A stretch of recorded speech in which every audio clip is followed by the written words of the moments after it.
The monk who became chief minister, इस किताब को आपने अक्सर देखा होगा। मैं आपको रिकमेंड भी करती हूँ, अगर आप इस एक व्यक्ति के फैन हैं तो आपको पढ़नी चाहिए। और जिन्होंने लिखी आज मैं उनको ही आपके सामने ले आई। शांतनु जी हमारे साथ है, थैंक यू सो मच हमें ज्वाइन करने के लिए। शांतनु जी, मेरा इंटरेस्ट था तो मैंने पढ़ ली, लेकिन अगर मैं आपसे पूछूं कि क्यों ये किताब एक पढ़नी चाहिए, या आपकी जो बाकी किताबें हैं, या इस व्यक्ति से आप इतने प्रभावित क्यों हुए, तो क्या कहेंगे? सपना जी नमस्कार। थैंक यू अपने शो पे बुलाने के लिए। बड़ा सुंदर न्यूज़ रूम है, काफ़ी चहल पहल है। आधे लोग तो योगी जी की कुछ खबरें कर रहे हैं पक्का। देखिए, मैंने 3 किताबें लिखी हैं योगी आदित्यनाथ पे। मैं इंग्लिश में लिखता हूँ मूलतः, फिर वो क्योंकि मैं हिंदी भाषी हूँ तो वो कई भाषाओं में है। जैसे ये किताब अगर मैं लिख सकता हूँ, ये किताब है the monk who became chief minister. ये 13 भाषाओं में, भारत की साउथ की 4 भाषाओं में, उड़िया, बंगाली में। और ये बेस्ट सेलिंग हुई थी? ये बेस्ट सेलिंग किताब है। ये मैंने लिखी थी 2017 में, उनके मुख्यमंत्री बनने के कुछ महीनों बाद ही। उस समय जैसे ही वो मुख्यमंत्री बने तो पहली बार ऐसा हुआ कि एक मुख्यमंत्री पे, पहली बार नहीं दूसरी बार, पहली बार ऐसा नरेंद्र मोदी के साथ हुआ था जब वो मुख्यमंत्री थे, कि विदेशी मीडिया उन पर कमेंट्री कर रहा है। मेरे को खड़का, विदेशी मीडिया को मुख्यमंत्री में क्यों रुचि है? विदेशी मीडिया को प्रधानमंत्रियों में रुचि होनी चाहिए, रक्षा मंत्रियों में रुचि होनी चाहिए, विदेश मंत्रियों में रुचि होनी चाहिए। एक प्रदेश के मुख्यमंत्री पे लिखा है cow loving chief minister, Modi made a cow loving chief minister. बल्कि न्यूयॉर्क टाइम्स ने लिखा अ मिलिटेंट चीफ मिनिस्टर। मैंने कहा इनको क्यों रुचि है इतनी? तो फिर मैंने इंग्लिश मीडिया को जनरली खंगाला, भारत की इंग्लिश मीडिया को। मैंने देखा सारी खबरें नेगेटिव क्यों है, नेगेटिव टोन की तरफ क्यों है। तो देखा कि इस व्यक्ति के ऊपर एक चादर चढ़ाने की कोशिश की गई। भाई आदमी 5 बार का सांसद है, अगर बेकार होता तो जनता हरा देती। सही बात है। 98, 99, 2004, 2009, 2014 ये पहली बार मोदी जी प्रधानमंत्री बने। 5 बार सांसद है। और 2004 और 2009 कौन सा समय, जब भाजपा का समय सही नहीं था, तब ये व्यक्ति जीत रहा एक्सपोनेंशियल मार्जिन से। कुछ तो होगा, कुछ तो होगा। जब मैंने रिसर्च करना शुरू करा तो मैंने कहा जो अवेलेबल नैरेटिव है उससे तो बिल्कुल अलग है व्यक्ति। अवेलेबल नैरेटिव क्या है? 4 स्पीच पकड़ी, उनको ब्रैकेट करा, ये व्यक्ति हार्ड लाइनर है।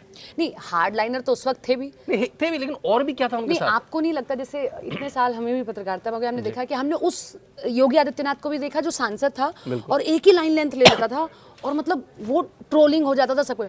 लेकिन एक व्यक्ति जब मुख्यमंत्री बन गया तो उसका हमने दूसरा स्वरूप भी देखा, एक गंभीर स्वरूप देखा। देखिए, इसमें हम लोग क्या त्रुटि करते हैं, हम लोग वही सुनना देखना चाहते हैं जो वो पहले कर रहा था। नहीं, जो हमारा मन होता है। अच्छा। इसी पे मैंने किताब में लिखा भी है।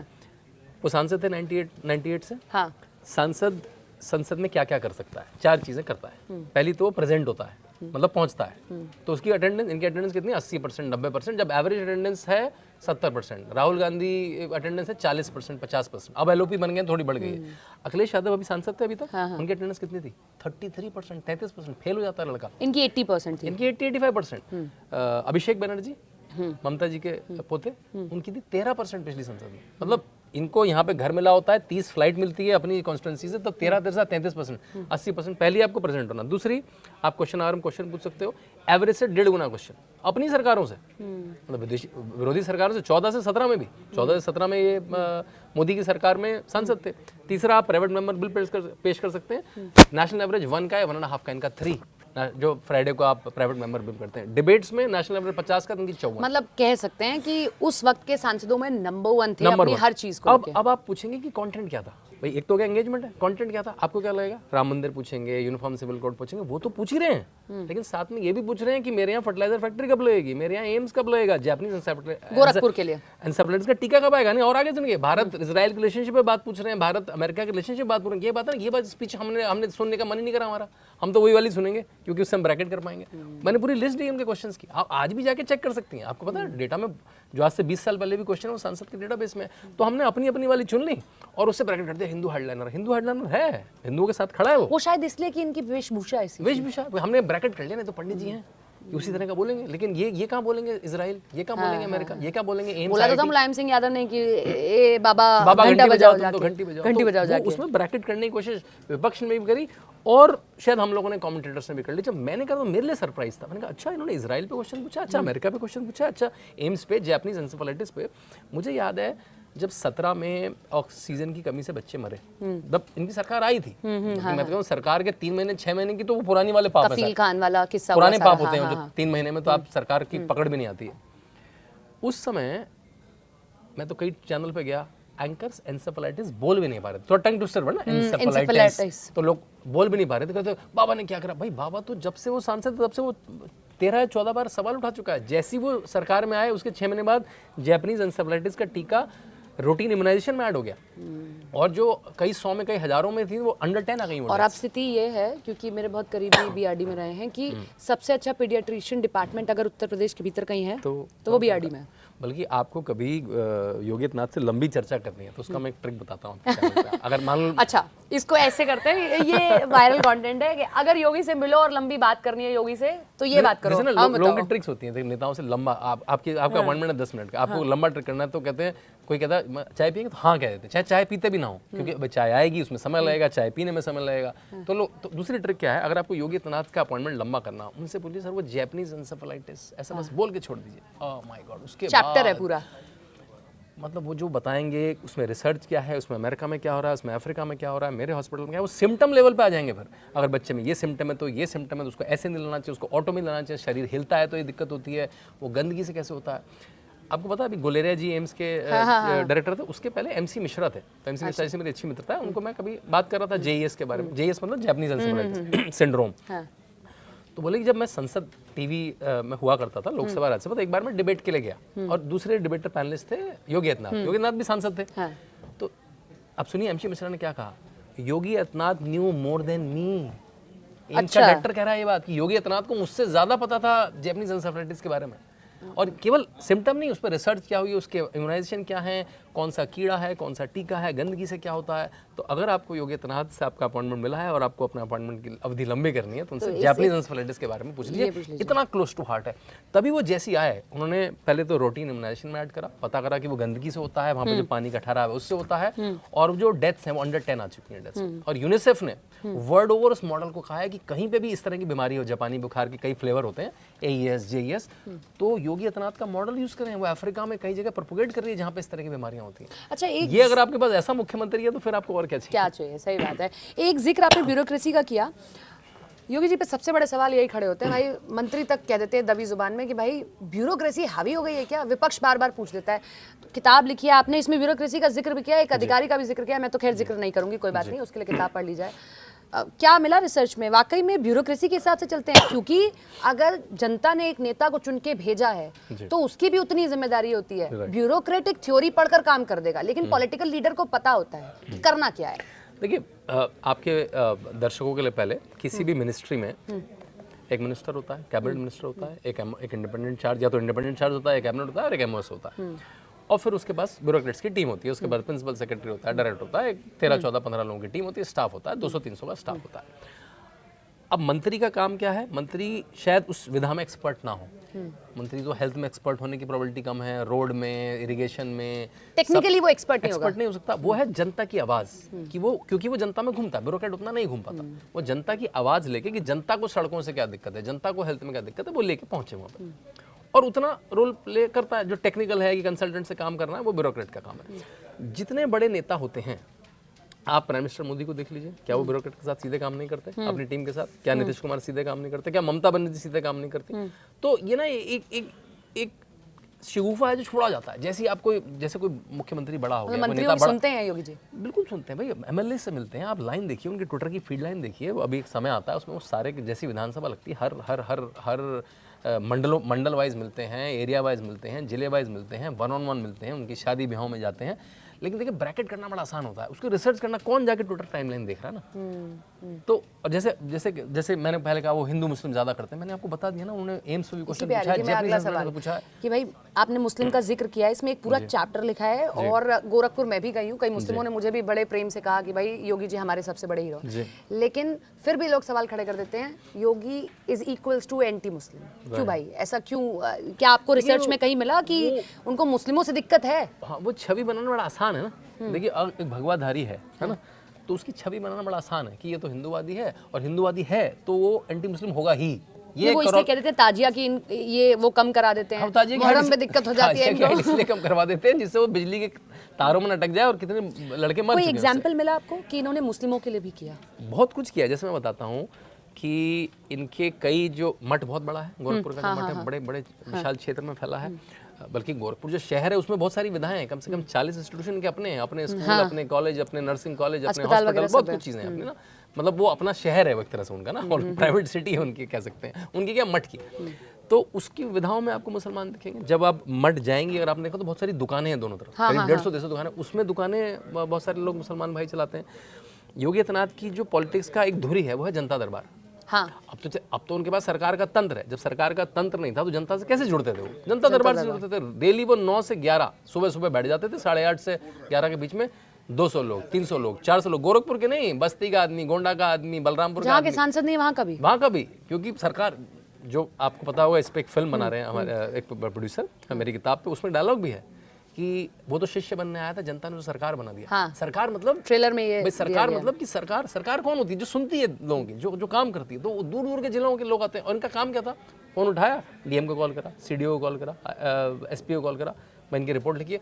और उनके पास किस तरह के लोग आ रहे हैं सपना जी? ठेके पट्टे पेट्रोल पंप वाले लोग नहीं आ रहे हैं। मेरी स्कॉलरशिप नहीं मिली, मेरी विधवा पेंशन नहीं मिली, मेरा खेत जल गया, बीमा नहीं मिला, मेरी स्कॉलरशिप आनी थी नहीं मिली, मेरी पुलिस ने रिपोर्ट नहीं लिखी, जो बिल्कुल एक आम दिक्कतें हैं। अब ऐसी दिक्कतें जो व्यक्ति पिछले 20 साल से 25 साल से 300-400 लोगों की रोज सुन रहा है, उसे सब पता है कि क्या योगी को मुस्लिमों से प्रेम है। देखिए, प्रेम जितना उन्हें किसी से उतना है, जितना हिंदू से उतना मुस्लिम जितना उनके लिए वो भी सिटीजन है। वो कहते हैं कि भाई मैं वो ड्रामे करके टोपी नहीं पहनूंगा, फैंसी ड्रेस नहीं करूंगा, मैं आपके लिए सारी व्यवस्था करूंगा। अगर घर बनाने की स्कीम आई है, प्रधानमंत्री घर योजना, तो अगर आपकी पात्रता है, if you are eligible you will get it. अगर आपके घर में बिजली आनी है, गैस आनी है, शौचालय आना है, जितनी स्कीम है, पीएम किसान की निधि आनी है, स्कॉलरशिप आनी है, विडो पेंशन आनी है, जो भी आना है, अगर आपकी पात्रता है तो आपको मिलेगा। इसलिए मिलेगा या नहीं मिलेगा, आप हिंदू हैं तो मिलेगा, नहीं आप मुस्लिम है तो नहीं मिलेगा, अगर आपकी पात्रता है तो मिलेगा। और मेरे ख्याल से यही सरकार का काम होना चाहिए। शक्ति के बारे में कुछ बताइए, अगर आपको शक्ति के बारे में रिसर्च में या अपनी किताबों में आपने जिक्र किया हो, क्योंकि शक्ति के साथ साथ लोग ये भी जोड़ दे रहे हैं कि क्या ऐसे माफियाओं का अंत होगा कि भाई जेल में ही माफिया मर जा रहा है, या फिर वो जा रहा है तो पलट गई है, गाड़ी पलट गई है, ये हो गया है। ये शक्ति योगी में तब भी थी जब वो सांसद था, या ये पावर मिलने के बाद, सीएम बनने के बाद आई? देखिए, योगी आदित्यनाथ जब पहली बार सांसद बने तो एक बार शायद बूटा सिंह, हाँ, जिन्होंने कहा कि मुझे गोरखपुर जाना था, मेरा कोई सरकारी दौरा था, वो मंत्री थे शायद उस समय, मैं तो नहीं गया, मैंने सुना वो तो शिकागो ऑफ द ईस्ट है, वहाँ कौन जाएगा।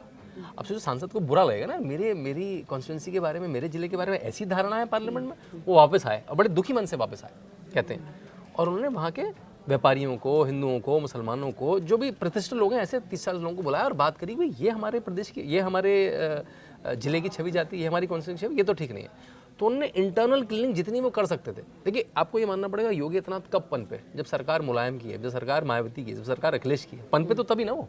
उनके टाइम में तो थोड़े टाइम बाद राजनाथ जी की सरकार रही, कल्याण सिंह की सरकार रही, लेकिन लंबे समय वो कब पनपे? विरोधियों की सरकार में पनपना सांसद के लिए। सांसद के पास देखिए, आपके पास बहुत ज़्यादा लीवे नहीं होता है भाई। आप अपने यहाँ सड़क नहीं बनवा सकते ना, सांसद निधि से बनवा दे, कितने करेंगे? 5 करोड़ में कितनी सड़क बनवा लेंगे जिले में, है ना? किसको, स्कूल को कितना दे देंगे, कॉलेज को कितना दे देंगे, हॉस्पिटल को कितना दे देंगे? तो यानी कराना तो आपको सरकार, उन सरकारों में उन्होंने ऑलमोस्ट उस जगह को दंगा मुक्त करवा दिया और माफिया मुक्त करवा दिया। तो उनको पता था भाई, एक पायलट की तरह उनको पता था कि मुझे उत्तर प्रदेश में करना क्या है। तो जैसे ही वो मुख्यमंत्री बने, उनके होम सेक्रेटरी से, उनके डीजीपी से पहला निर्देश क्या था? भाई यहाँ के 75 जिले, 75 जिलों में मुझे माफियाओं की लिस्ट दो, मुझे हिस्ट्री शीटर्स की लिस्ट दो, मुझे उन लोगों की लिस्ट दो जिन पे एफआईआर है, आज तक जेल में नहीं गए, जो या कोर्ट रूम से भाग गए, जेल में भाग गए। सीएम बनते पहली लिस्ट में, पहली लिस्ट, पहला काम था उनका ये मुझे करके दो। कितनी लंबी लिस्ट आई सपना जी? 10,000 लोगों की। और इसमें ऐसे दुर्दान माफिया थे जो विधानसभा में रहे, जो मंत्री रहे आप लोगों के, जो लोकसभाओं में गए, जिनको पार्टियों का संरक्षण प्राप्त था। अतीक अहमद, मुख्तार अंसारी, किसको नहीं पता है? विकास दुबे किसको नहीं पता है? इनकी लंबी लिस्ट बनी। फिर इनके सबके खिलाफ में अलग एसटीएफ बनी, स्पेशल टास्क फोर्स बनी कि इन पे दबिश करी जाए। तो बहुत सारे लोग जेल में भी गए, 3-4 हज़ार लोग जेल में गए। और जहां से सामने से फायरिंग हुई, जैसे विकास दुबे केस में, उसने 7-8 पुलिस वालों को मौत की घाट उतार दिया। वहां पे दबिश काउंटर हुई तो 150 लोग मर गए। उसमें कहा था मुसलमान मर गए, मुसलमान उसमें केवल 23%, 24% थे, बाकी उसमें गैर मुसलमान थे। तो भाई ऐसी शक्ति तो जरूरी थी ना। आप क्या पता है, हर जिला स्पेशलाइज था कि भाई नोएडा है तो वो किडनैपिंग माफिया है, और बुंदेलखंड में है वो सैंड चोरी माफिया है, इलाहाबाद की तरफ चीटिंग माफिया है, मेरठ में कार चोरी माफिया है, सोतीगंज, पूर्वांचल में चले जाएंगे तो वहाँ पे किडनैपिंग माफिया है, वहाँ पे भू माफिया, रंगदारी माफिया। मतलब 1 डिस्ट्रिक्ट 1 माफिया, 1 डिस्ट्रिक्ट 2 माफिया। आज क्या है 1 डिस्ट्रिक्ट 1 प्रोडक्ट, कि कहाँ की चूड़ी फेमस है, कहाँ का कालीन फेमस है, कहाँ का काला नमक राइस फेमस है, कहाँ की हींग फेमस है, और कहाँ की साड़ी। आजमगढ़ के बारे में कोई नहीं जानता था कि वहाँ की काली मिट्टी फेमस है। आजमगढ़ के बारे में फेमस क्या था कि अगर बैंगलोर में ब्लास्ट हुआ तो वो आजमगढ़ में मिलेगा। अगर अहमदाबाद में ब्लास्ट हुआ, अगर दिल्ली में ब्लास्ट हुआ, तो उसमें अगर 10 के नाम है तो 3 तो आपको आजमगढ़ में मिलेंगे। सिमी के कार्यकर्ता यहाँ मिलेंगे, कोई भी आतंकवादी संगठनों को सिलेबस से आजमगढ़ में मिलेंगे। ये आजमगढ़ की छवि थी। तो ये छवि बदलते बदलते मैं तो उत्तर प्रदेश का आदमी हूँ, मैंने कई जिलों में काम किया। मैं तो पहले सॉफ्टवेयर में काम किया करता था, मैंने बैंगलोर में। तो जब आप उत्तर प्रदेश से जाते हैं ना, तो आप पे अच्छा उत्तर प्रदेश मतलब ना, और अब बाबा का प्रदेश, अब बड़ा उल्टा उत्तर प्रदेश मतलब आपको लगता था आपकी तो डिग्री जाली है। आपको पता है मतलब ये इतनी मतलब हंसने वाली बात भी है, दुख वाली बात भी है। कल्याण सिंह जब आए तो उनका जो पहला जो वन ऑफ द फ्यू उनके नियम थे, चीटिंग बंद कराना। उन्होंने चीटिंग के खिलाफ एक गोंडा में पूरा नेक्सस चलता था, कानून चलाया। चीटिंग माफिया बहुत बड़ा माफिया है, वो आपसे 20,000 रुपए के 50,000 रुपए देकर आपको करता। पंजाब, हरियाणा, बिहार के लोग यूपी से अप्लाई करते थे। कल्याण सिंह का सबसे टफेस्ट फैसला था वो। हरियाणा के लोग, पंजाब के लोग यहाँ से अप्लाई करते थे 10वीं और 12वीं की, यहाँ उत्तर प्रदेश से पास होना आसान है। और उसके बाद जब कल्याण सिंह की सरकार चली जाती है तो मुलायम सिंह कैंपेन क्या करते हैं, मैं चीटिंग के विरुद्ध जो कानून है वो हटा दूंगा। Can you imagine that? मतलब ये आपका इलेक्शन कैंपेन है। अखिलेश यादव ने, जो खुद पढ़े लिखे हैं, वो साउथ से पढ़ के आए, विदेश भी गए, ऑस्ट्रेलिया से अपनी डिग्री, आपको पता नहीं बात, अपनी डिग्री पूरी नहीं की थी उन्होंने। डिग्री, क्योंकि डिग्री पूरा करना मेहनत, देखिए जाना आसान काम है, तो कोई पैसे देके एडमिशन करा दे, पढ़ के वापस आना, तो बिना पढ़े लिखे, बिना डिग्री लिए वापस आ गए अखिलेश। लेकिन फिर भी एक्सपोजर तो है।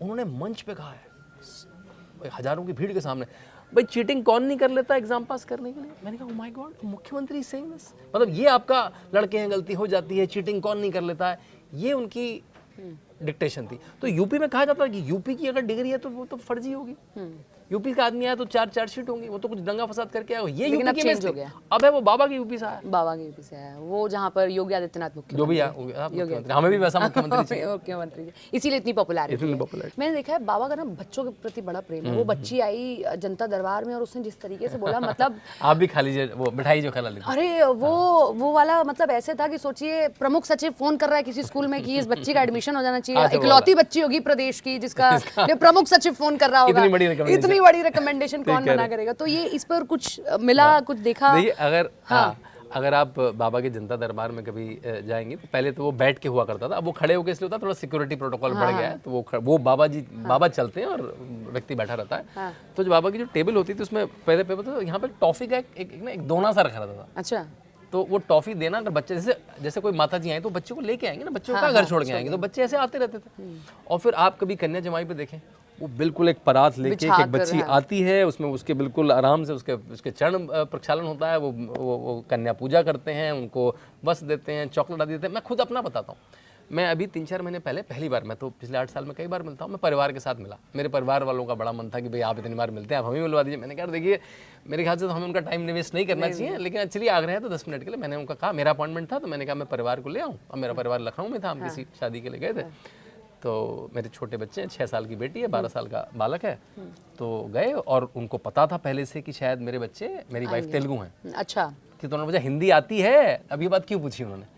और फिर दोनों के लिए चॉकलेट का डिब्बा था, वो आए बच्चे, उन्होंने पैर छुए, उन्होंने, तो उन्हें विशेष प्रेम है। जबकि बच्चों के बीच रहे नहीं है, बच्चे के बीच रहे नहीं, लोग कहेंगे वो तो संसारिक व्यक्ति नहीं है, क्योंकि वो उनके अपने स्कूल कॉलेज है ना। राहुल गांधी और प्रियंका गांधी ने एक बार कहा था कि जिसके अपने बच्चे नहीं है वो बच्चों का दुख जाने क्या। ये बिल्कुल। अखिलेश यादव ने कहा था कि परिवार होना भी तो चाहिए, परिवार का दुख जानने के। इसके मैं 2 आपको देता हूँ। देखिए आपको उनके बीच रहना है।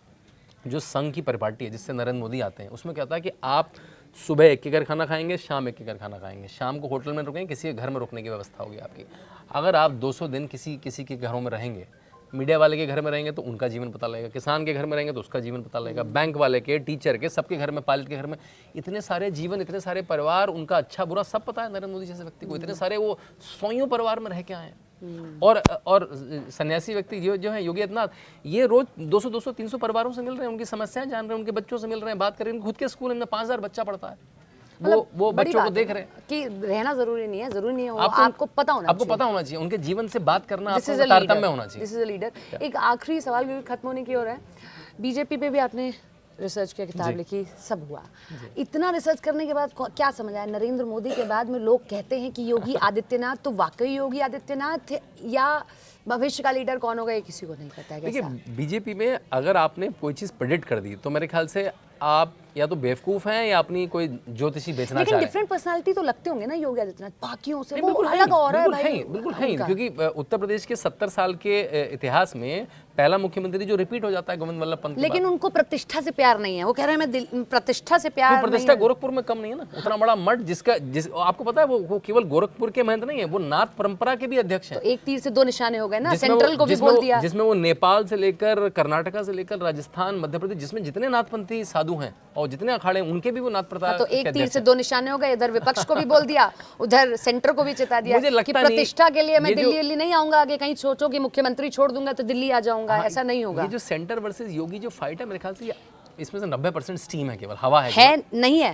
देख, बनाया किसने है? योगी आदित्यनाथ खुद तो बन नहीं गए, वो तो कैंडिडेट नहीं थे, वो तो एमपी थे। मोदी और अमित शाह लोग ने बनाया। शिवराज जी का एग्जाम्पल दे देते हैं। मोदी अमित शाह ने बनाया। अच्छा, 2022 की शपथ याद है आपको योगी आदित्यनाथ की इकाना स्टेडियम में? हाँ बिल्कुल, मैं उसकी उन्होंने खुद कराई थी क्या? मैं उसकी साक्षी हूँ, मैं गई थी। मैं भी था, मैं किसी और चैनल के साथ कमेंट्री कर रहा था। वो योगी आदित्यनाथ ने खुद तो कराई नहीं थी, वो तो गवर्नमेंट की नहीं होती है, वो पार्टी ने कराई थी। तो मोदी जी बैठे थे वहाँ 2 घंटे, कितना बोरिंग शक्ति प्रदर्शन था और इकाना में कितनी गर्मी थी आपको उस दिन, है ना, बेहोश हो रहे थे लोग। उतनी गर्मी में मोदी जी बैठे हैं केवल शपथ सुनते हुए लोगों की 2 घंटा। वो किसकी प्रतिष्ठा बढ़ा रहे हैं? योगी आदित्यनाथ की प्रतिष्ठा बढ़ा रहे हैं। लड़ाई नहीं है, देखिए लड़ाई क्या होता सिर्फ है, शगुफा है विपक्षी का। देखिए अगर 2 लीडर्स हैं, 2 के व्यू डिफरेंट होंगे और ये अच्छी बात है।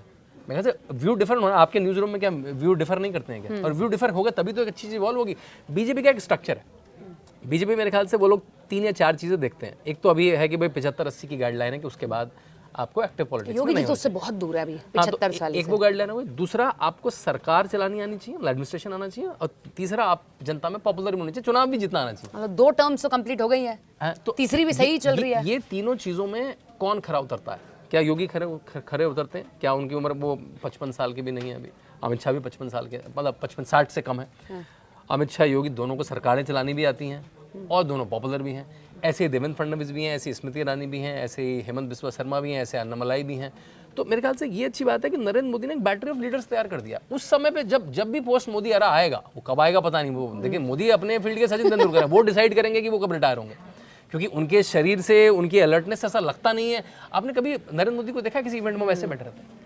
मैं ही 6 बार हिल चुका हूँ, कोई खुजली नहीं, कोई पानी नहीं, कोई ऐसे बैठे रहते हैं। हाँ। मतलब स्थिरता है ना, ये मन की स्थिरता होती है, ये मन की स्थिरता होती है उस उम्र में। हाँ भाई 72-73 साल में आप अपने, शंभवी ने भी बताया कि बिना मतलब वो नहीं है वहां पर, फिर भी पता है पता है कि क्या स्पीच में बोला था alert शंभवी रखते हैं तुमने। ना। तो इसलिए मेरे ख्याल से उनकी अलर्टनेस इतनी ज्यादा है कि उनकी उम्र कभी, आपने देखा कि नरेंद्र मोदी की उम्र कभी डिस्कस ही नहीं हुई। आपको याद है देवगौड़ा प्राइम मिनिस्टर हुआ करते थे, वो बेचारे रैलियों के बीच में सो जाते थे वो। और वो एक होता है ना, शिथिलता आ जाती है शरीर में। आपका शरीर एक 70-75 के बाद आप अपने घर में सोचिए, जो 70-75 के बुजुर्ग हैं आपके, वो आप उनसे सोच सकते हैं कि वो इतना बड़ा देश चला पाएगा? वो सब तो शिथिल हो चुके हैं, हॉस्पिटल जा रहे हैं रोज के, उनका अलग तरह का शरीर है अधिकतर लोगों का।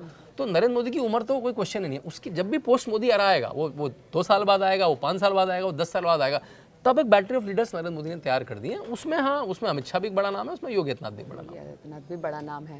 तो आपने बातों बातों में बोला नहीं, लेकिन बोल भी दिया। नहीं, मैं कहता हूं, दोनों बड़े नाम हैं। निकाल सकता है, निकालने वाला बता सकता है कि कैसे आप किसको क्या बोल रहे हो। जो 3 आपने गिनवाए हैं ना, उस पर एक आदमी तो पूरा सटीक खरा बैठ रहा है। थैंक यू सो मच हमें ज्वाइन करने के लिए और ये रोचक बातें बताने के लिए, जो शायद हमें कहीं और सुनने को ना मिले। ये आपका एक्सपीरियंस था, तो आपने हमारे साथ शेयर किया। Thank you so much. Thank you.